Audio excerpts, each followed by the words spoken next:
Everyone in my family thought I was the quiet one, the one who never argued, the one who just accepted things. For 9 years, I watched my own sister take credit for things I built. I watched her smile at family dinners while quietly poisoning my name behind closed doors. And every single time, I said nothing. But there's a difference between staying quiet and staying blind. I was never blind. I was simply waiting. This is the story of how I stayed silent for almost a decade.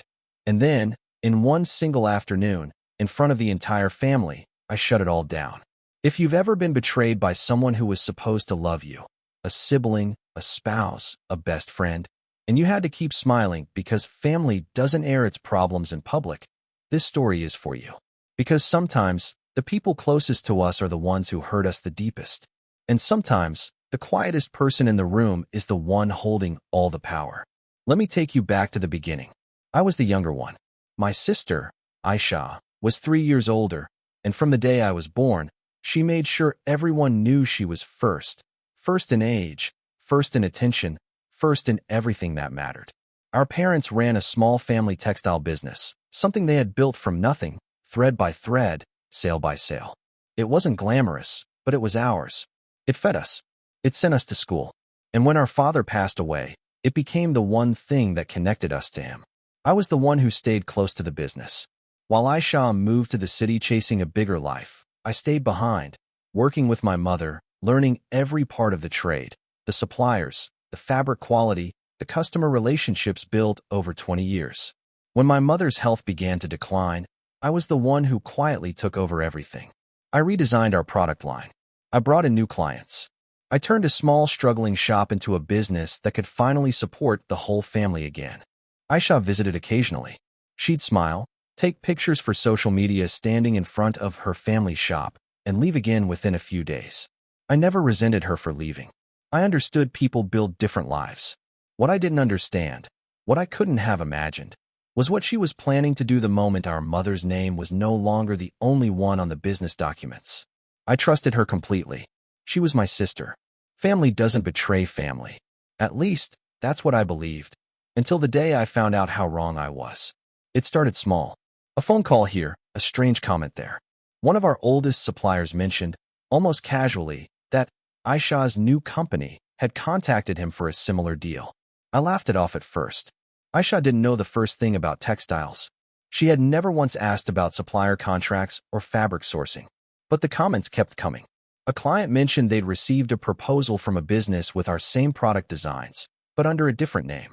Another supplier asked why we were suddenly working with two separate companies that seemed to be competing with each other.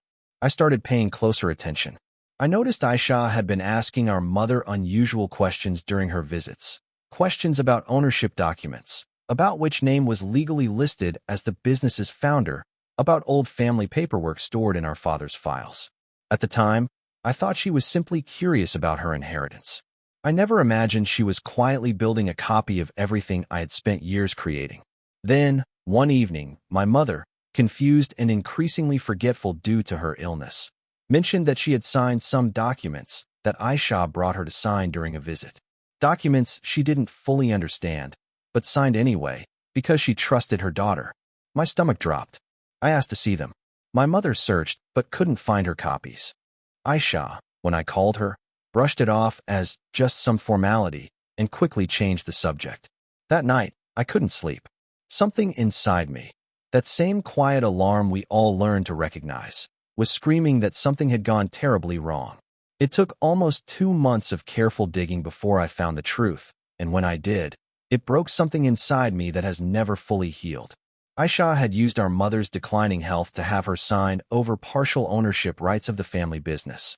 Rights that legally allowed her to open a separate company using our family's original designs, our supplier contacts, and even our family name in her marketing. She had done it quietly, patiently, visiting during moments when our mother was most confused, presenting documents as just paperwork for taxes or just formalities for insurance. Our mother, trusting her own daughter completely, signed without truly understanding what she was giving away. When I finally confronted Aisha directly, video call, my hands shaking as I held up the documents, she didn't even try to deny it. She said, "I have just as much right to this business as you do. I just did it the smart way instead of waiting around. The smart way. She called stealing from our sick mother the smart way. I asked her how she could do this to our family, to our father's legacy, to a business built from nothing but hard work and love. She said something I will carry with me forever. She said, "You always wanted to be the one who sacrificed everything for this family." Fine. I wanted my share without wasting 9 years of my life for it. I wanted to scream at her through the screen. I wanted to remind her of every holiday she missed, every hard year she wasn't there for, every decision she never once helped make. But instead, something cold and calm settled over me. I realized that if I fought her with emotion, in front of the family, she would simply paint me as the jealous, dramatic sister, unable to share what was rightfully ours to share. So I said only one sentence. "Okay, Aisha. If that's how you want to play this, okay." And I ended the call. People often ask me why I didn't immediately tell our extended family what Aisha had done. Why I didn't confront her at the next family gathering, in front of everyone, and expose her instantly. The truth is, I understood something important. Our mother's signature was already on those documents. Legally, undoing this quickly, loudly, and emotionally would take time I didn't have.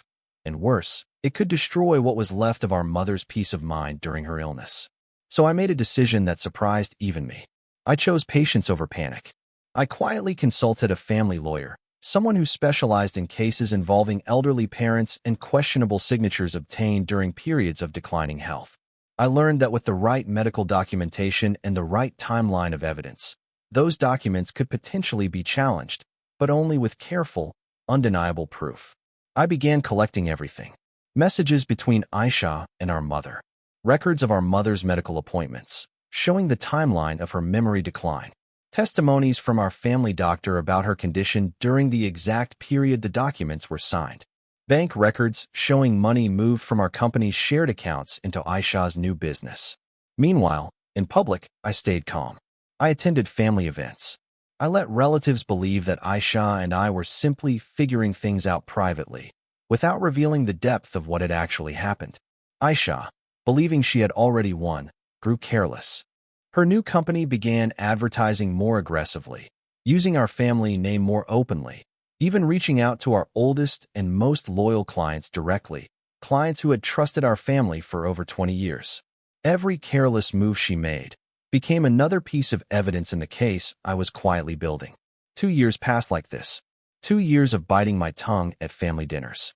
2 years of watching her post confident pictures online, while I sat quietly building the truth, brick by brick, in complete silence. By the 3rd year, cracks began appearing in Aisha's new business. Cracks that only I could see clearly, because I understood something she never did. A business built on stolen trust cannot survive without the person who built that trust in the first place. Our old clients, the ones who had known our family for decades, began noticing something felt different about Aisha's version of the business. The quality control I had personally overseen for years was missing. The personal relationships I had built with suppliers, built on years of honesty and fair dealing, simply didn't transfer to someone who had never truly been part of that world. Complaints started reaching me, not because clients knew what had happened, but because they still saw me as the true face of our family's original business. This was the moment I had been quietly preparing for. I finally sat down with my lawyer and formally filed to challenge the ownership documents, using medical records proving our mother's declining mental state at the time of signing, combined with clear evidence of the money and contacts Aisha had taken without our mother's full understanding. But I didn't stop there. I also reached out, carefully, respectfully, to our extended family, not with anger, but with clear documentation laid out simply for them to see. I let the facts speak instead of emotions. For years, Aisha had controlled the family narrative, painting herself as the ambitious daughter and me as the overly serious one who couldn't let go of small business matters. She had no idea that the sister she once dismissed as wasting 9 years of her life had spent those exact years quietly building an unshakable case, one that would finally reveal the truth to everyone who had believed her for so long. The truth came out on a day that none of our family will ever forget, a large family gathering, the kind Aisha loved, filled with relatives, celebration, and, as always, her carefully built image of success. I hadn't planned to expose everything that day. But when Aisha, in front of nearly 40 family members, proudly announced plans to expand the family business into new markets, using our father's name as though she alone carried his legacy, something in me finally settled into calm, complete clarity. I simply asked to say a few words. I didn't raise my voice. I didn't cry. I laid out, calmly and clearly, exactly what had happened. The documents signed during our mother's declining health, the medical records confirming the timeline, the money quietly moved without our mother's true understanding, and the legal case already filed and moving forward with strong evidence behind it. The room went silent. Aisha's confident smile disappeared. She tried, at first, to argue, to twist the story the way she always had. But this time, there was no room for twisting. The dates matched. The medical records matched. The bank statements matched. The truth, laid out plainly, needed no anger to prove itself. For the first time in her life, Aisha, the sister who always had a clever comeback ready, stood completely speechless in front of the entire family. Within weeks, the legal case was resolved in our mother's favor. Ownership was restored.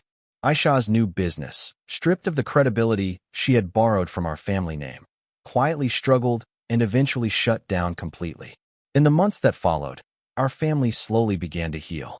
Relatives who had once been confused by Aisha's version of events finally understood the full truth.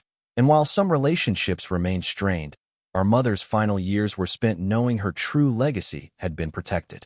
I rebuilt the business with even stronger foundations, clear legal protections this time, proper documentation, and a promise to myself that trust, no matter how deep, should never replace clear boundaries when it comes to family and business. I didn't celebrate Aisha's downfall with anger or satisfaction.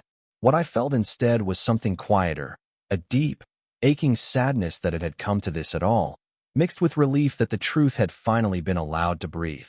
As for Aisha, we barely speak now. I don't wish her harm. I simply hope that, wherever she is, she eventually understands that some trust, once broken this deeply, cannot simply be rebuilt with clever words alone. Looking back, I understand now why I couldn't fight back the moment I discovered the betrayal.